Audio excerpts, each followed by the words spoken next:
Basta yung tsinelas ko. Yeah.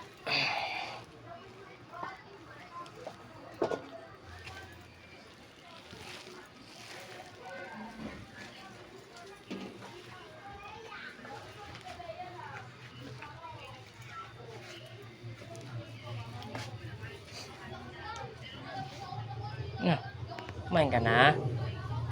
Ha? Kumain ka na, Sasi?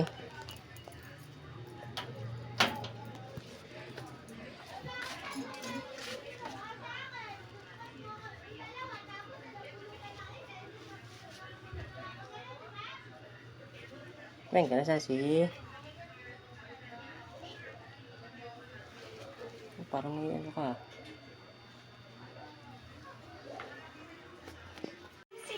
Hello mga brothers. Good morning sa inyo lahat. Ito nga pala ang today is magluluto ako ngayon ng ulam. Sinigang. Ito, tuturo ko sa inyo. Sitaw, kangkong, okra. Tapos ito yung baboy karne. Ayan, ito pa, sili. Sili sinigang.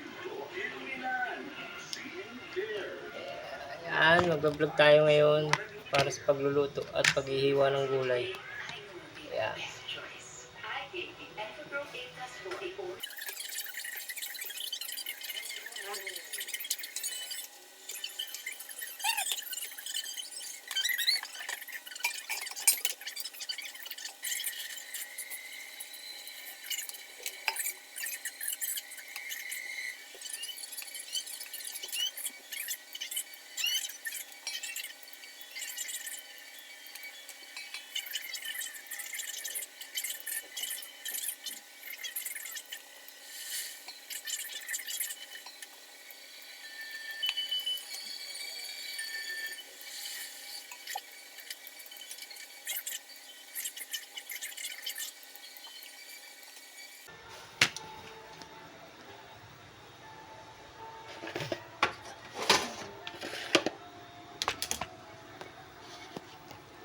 Kailangan nga pala guys, mga ka-brother,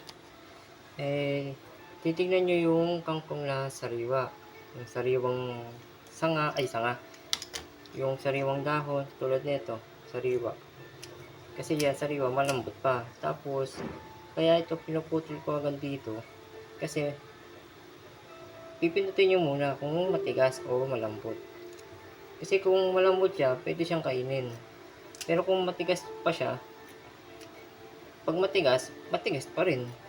Hindi mo siya makakain. Hindi siya maluluto. Kumbaga magiging crunchy ang kakalabasan. Saka huwag kayong bibili ng kangkong na may mga ganito. Kaya may mga butas, bisira, may kinain ng uod. Tapos kailangan bubuklatin nyo. Tulad nito, binubuklat ko. Kasi iba nito, may mga uod yung nakatira. Pero pwede nyo na itong putulin. Tapos kukunin nyo itong tangkay. Ayan, papakita ko sa inyo. Ayan. Titignan nyo yung mga dahon kung may mga uod o wala. Tulad nito, kaya ako ito pinuputol kasi malambot. Ayan, tingnan nyo. Ito putol. Pero kukunin ko yung kalahati. Ito. Tingnan nyo guys. Sariwa naman siya. Kaya kailangan kunin ko lahat. Kaya ako pinuputol, dulo-dulo lang kasi nabibilaukan yung kakain nito. Sobrang haba. Kaya kailangan pinuputol hanggang dito.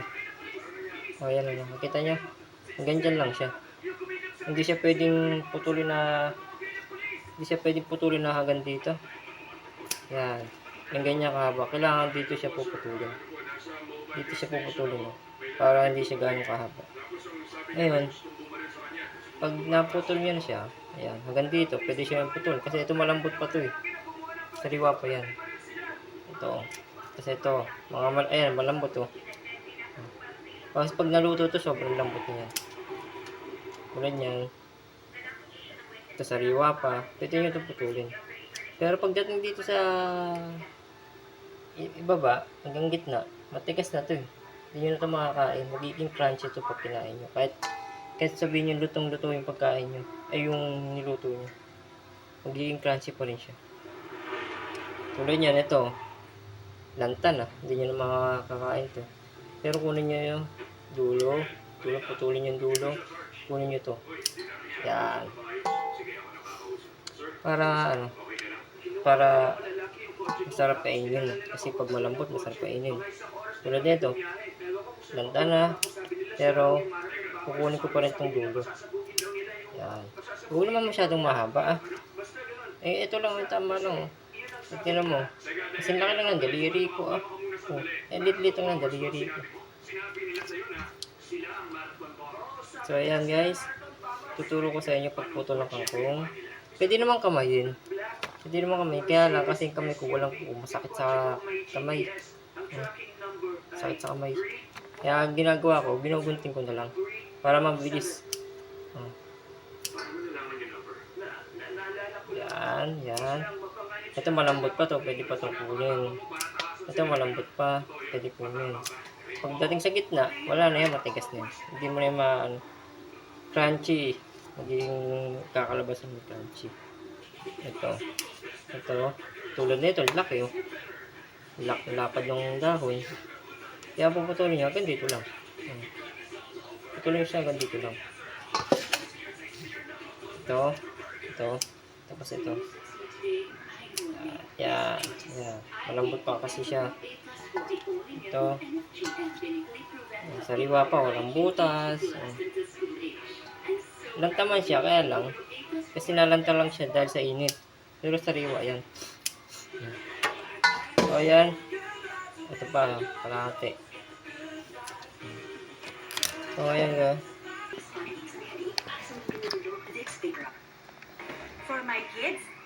Kuha tayong kamatis. Kasi may sarap pag may kamatis. Ayan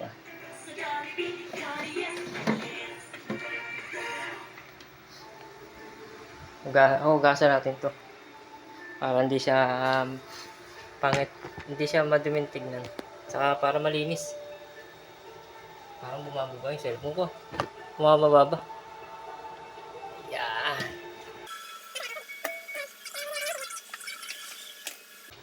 Huwag tayo sibuyas. Kalahati. Tapos ulit na natin itong sinigang mix. Bechin.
Pala guys, pag kayo may gagawin sa inyong kusina, kailangan yung paligid nyo, kailangan laging malinis, hindi yung masikip.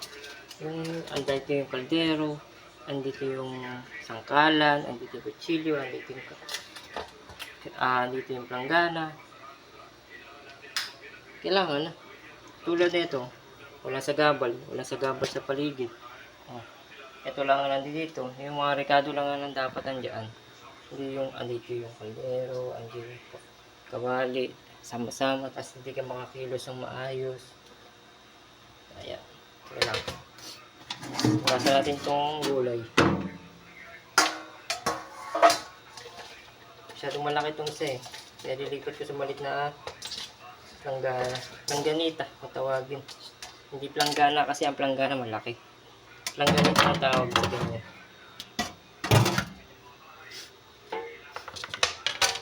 Mga ano na yan, hugasan.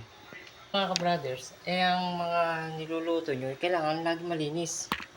Tulad ng kangkong, kailangan sitaw, kailangan lagi hinuhugasan. Kasi hindi natin alam kung saan gagaling yung mga kangkong. Yan. Saka lahat ng gulay, hindi natin alam kung saan gagaling. Kasi, naaalikabukan, galing sa palengke, naaalikabukan, dudumihan. At sabihin naman nila na, lagi naman nilang binabasa, binabasa, pero, kasi lalo dumidikit ang alikabok dyan pag binabasa. Kailangan dyan, nakababad sa tubig, yung dulo ng kangkong. Para lagi siyang fresh. Hindi yung binabasa lang. Binabasa mo, lalo siya nalalanta. Tulad kanina, bumili ako ng kangkong. Naka ano siya, nakababad sa tubig. Kaya tamo, yung kangkong natin na nabili natin sa palengke, fresh pa rin. Kailangan laging tuyo, yung paligid. Basa man yan, punasan nyo pa rin para hindi siya pangit tignan. Hindi siya madungis.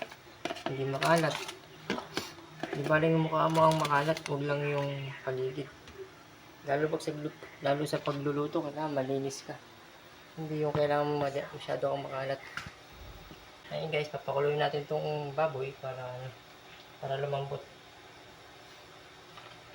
So,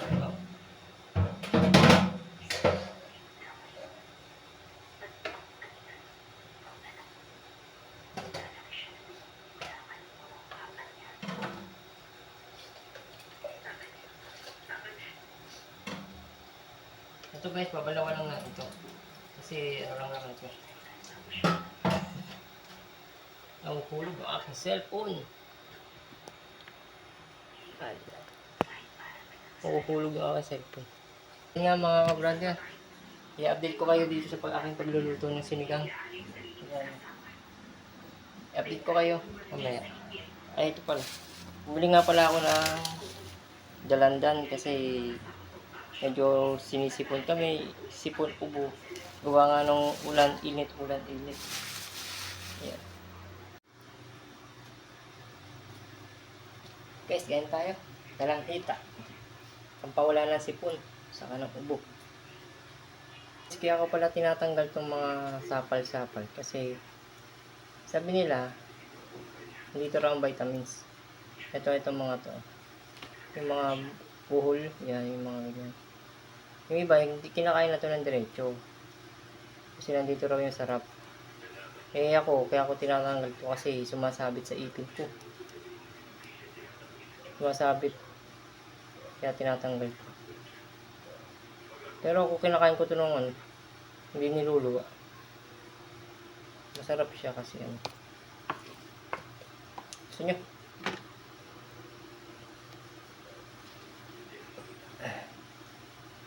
Kasi kaya sumasabit sa ipin ko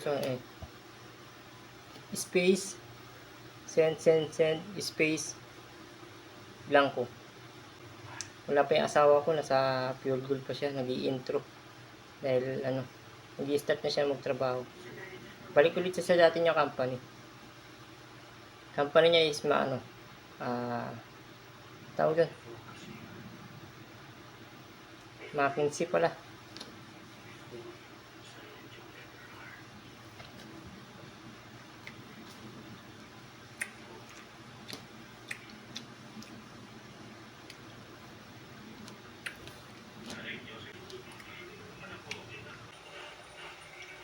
So ayun nga mga ka-brother, kumukulo na siya. Tanggalin natin. Kumukulo pa siya. Ayun nga mga ka-brother, may papakita pala ako sa inyo na sobrang liit. Parang kami. Maliit din. So ito, papakita ko sa inyo. Yan. Liit na. Siguro, malaki lang ng konti sa kamay ko.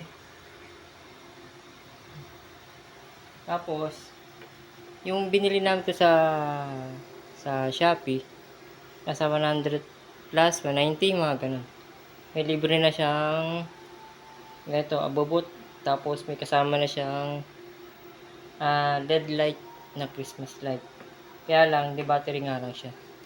Ayan o, di battery. Ayan, papakita ko sa inyo.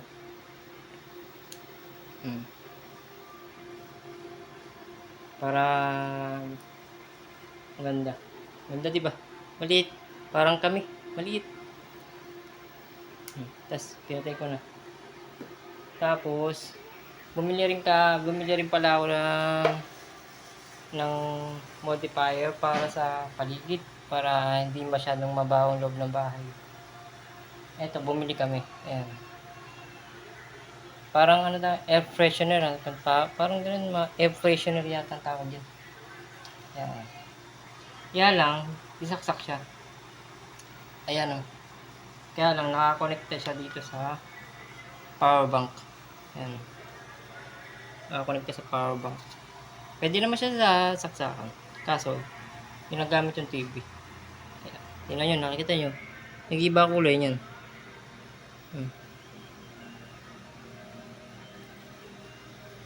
Diba? Ito ang juice niyan. Pakita ko sa inyo yung juice. Ay, yung juice. Yung ano niya, yung pabango. Ito. Yan ang pabango niya.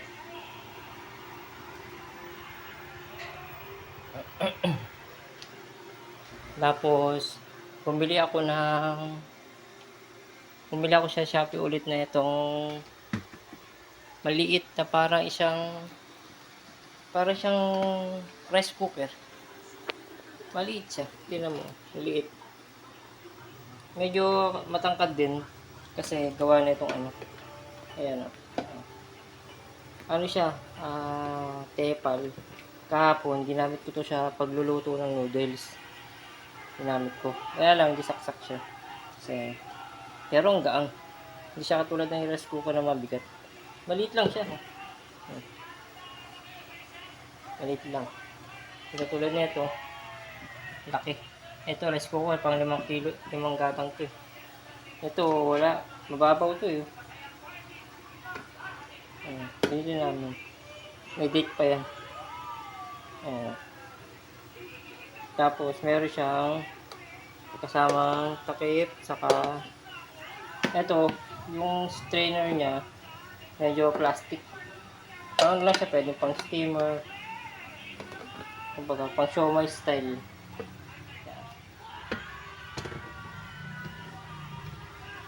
Ayun guys, kumukulo na nga siya.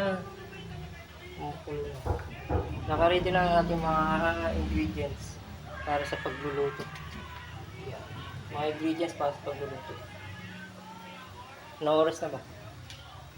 Uy, alas 12. Alas 12 na. So, ayun nga guys. Medyo tapos bumili nga pala kami ng CCTV sa labas para for safety. May CCTV kami sa labas. Papakita ko sa inyo. Wait lang.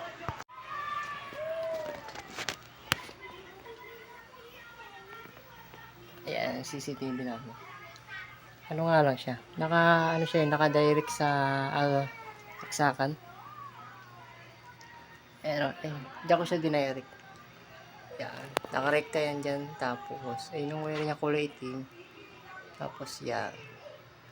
Yan yung CCTV namin bago. Pag may dumadang tao dito sa bahay, sa harap, kusa siyang umiilaw. Tapos, itong extension namin, dinirect ko rin yan doon. Doon ko rin yan dinirect sa taas. Para, yan, nakagamit ako ng oxygen ng aquarium namin. Ayun yung mga isda ko.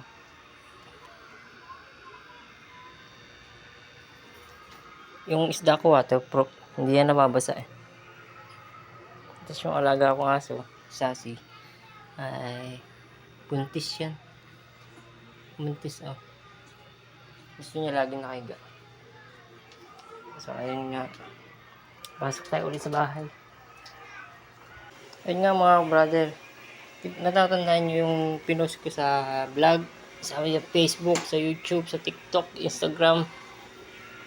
Ito yung pinost ko na pwede sa gasol, pwede sa butane. Ayan. Ayan ang butane. Ito nga pala guys, mga ano no, mga ka-brother. Ano ko lang sa inyo i-update, i-explain ko lang yung paggamit nito. Ito, bumili kami na ito ng gas light. Ito po ay nabibili sa bilihan ng mga tangke. Yung papadeliver ka ng tangke, doon sila meron na ito.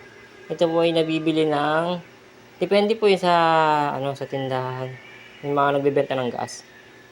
Ito po ay nabili namin ng 100. 10 na po siya. Ngayon, kung gusto mo siyang ipa-refill, ito po ay ibabalik nyo sa kanya ng walang laman. Tapos, ibibigay niya sa inyo yung bago na naka-plastic pa. Pero ang babayaran nyo sa kanya is 60 pesos. Sa ano kasi sa bilihan nito 100 po isa nito. Isang peraso 100. Pero kung i-refill 60 pesos lang. Refillable po siya. Ayan nakalagay po. Refillable. Under po siya ng mga gas. Mga Shilling, ganun. Shane, ano pa ba? Cat gas. Mga ganun. Under po siya yun. Doon po kayo bibili nito kung meron po kayong ganitong kalan. Maliit. Ang tawag dito po ay portable gas stove.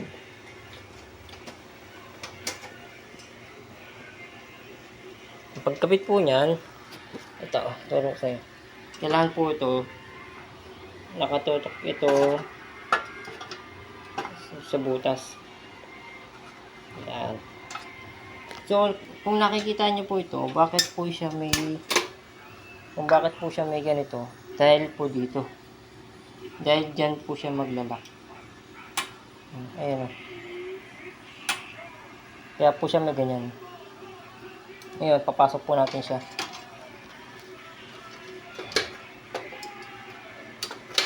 Ayan. Ito po, may makikita po kayo dito sa likod. Ayan o. May makikita po kayo sa likod yan. Ayan o. Ito po ay ito ang maglalak po sa kanya. Papasok. Patulak po pa ganun. Ito, pipindutin nyo to. Ayan o, ito. Pandan nyo. Pababa ko to. Iangat. Ayan. Umusog siya. Ayan, lalagay natin para makita nyo.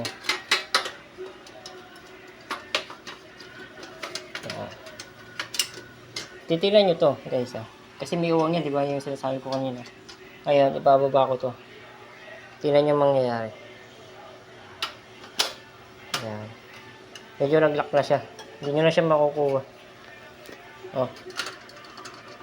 Maluwag man, pero kasi nakapasok yung pin niya sa loob ng itong basta yun. Pag guys, explain ko lang pag bumibili pala kayo ng ganitong kalan, titignan nyo yung ganito. Piliin nyo yung may ganito. Alam nyo bakit? Kasi ito, pwede siya sa gas tube. Dito dito siya pwede. Yan. Pwede siya dyan. Tingnan natin yung karne pala baka na. Yan, okay pa yan, pwede pa.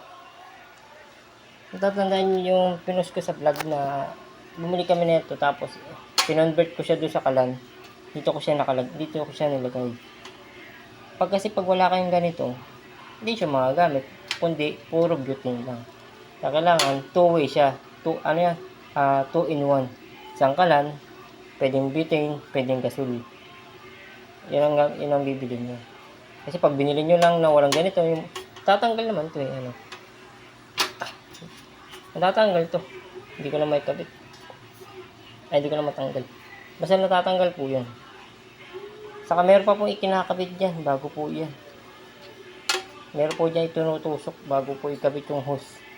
Kasi hindi nyo po may kakabit yung hose kung wala po yung parang ang tawag po dun is coupling style. Parang ganun. Pero thread po siya. So ayan guys medyo madumi kasi nagluto ako ng kanina. Itlog. Ito ang ginamit ko. Ayun. Ito nakababa na. Ayun. Ito naman bubuksan ko. Tingnan nyo. Ayun, bubuksan ko. Ito po, medyo maluwag dahil maluwag na siya. Gawa nung gamit namin siya lagi. Tulad yung nakaraan na wala po kami ng gas. Ito ang ginagamit namin. So ngayon may gas na kami. Kaya taan muna siya. Temporary. Ngayon bubuksan ko ito. Sa click lang po yan. Tapos ganun yan siya. Pwede mo siyang buksan. Ay hinahinaan. Tandahan. Yan. Yan siya. Yan na po yung ano niyan. Pag pinatay nyo po, wala na. Ayan na siya. Tapos, pag pinatay niyo po yan, titilin niya ulit yung gasol. Saka niyo to tatanggalin. Para hindi sayang yung gas. Para hindi po sayang yung butane. Kasi sumisingaw pa rin po yan. Kahit sabihin natin nakasarado po. So, ayun. Itabi lang natin siya dyan. So ayun nga mga guys, mga ka-brother, kumukulo na po ang ating sinigang na niluto. Kailangan ko lang, medyo malakas ang apoy. Baka bumulubak. Ayun na. Ito po yung kangkong, huling-huli na yung kangkong, saka itong ingredients. Medyo dinabihan ko ng sabaw para mas maraming sabaw. Mas masarap ang kain ng tanghalian. Higop sabaw. So ayan mga ka-brother, mga brother. Medyo paluto na ang ating sinigang. Kumukulo-kulo na siya. Nilagay ko na lahat ng ingredients. Sarap ang ating.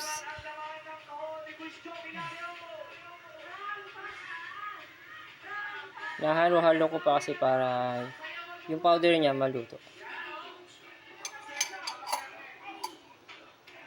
Medyo paluto na at waiting natin ang isa kong kasamang babae na si Clarissa Hernandez Rojas. Kasi siya ay pagutom na. Ako po ay ayan na, pakulo na. Papatayin ko na siya. Wala na. Okay, takpan muna natin habang wala pa ang aking atawa.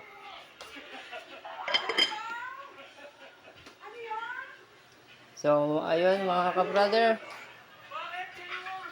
Tayo'y magpahinga muna habang hinihintay natin siya at ako'y manonood habang nagpapahinga. Nood muna tayo ng Showtime. A to C. Pahinga-pahinga muna tayo. So, update ko kayo pag dating ng asawa ko. So, ayan mga brother. Hanggang dito na lang po ang aking vlog. Bye-bye! Bye-bye!